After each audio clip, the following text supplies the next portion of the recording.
პარტნიორების სამოქალაქო საზოგადოების ეროვნული ფორუმის შეხვედრა გაიმართა, რომელსაც გარემოსა და ბუნებრივი რესურსების დაცვის მინისტრის მოადგილეები ეკატერინე გრიგალავა და მაია ბითაძე ესწრებოდნენ.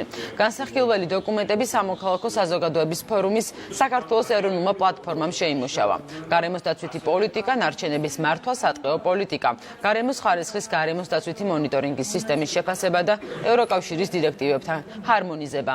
ეს სისტემებია, რაზეც მხარეებმა იმსჯელეს. აღმოსავლეთის პარტნიორობის სამოქალაქო საზოგადოების ფორუმი შექმნილია ევროპის კომისიის ინიციატივით, რომელიც მიზნად ისახავს ხელი შეუწყოს სამოქალაქო საზოგადოებრივი ორგანიზაციების განვითარებას.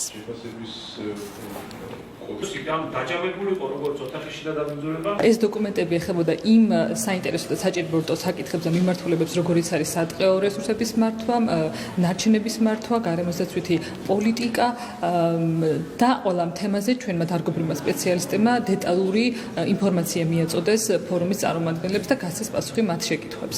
შეხვედრა კონკრეტულად ეძღვნება გარემოს დაცვის სფეროში არსებულ პროგრესს და მასთან დაკავშირებულ საკითხებს.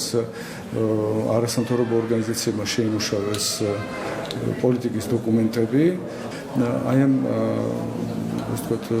პოლიტიკური დოკუმენტების ფარგლებში იქნება განხილვები.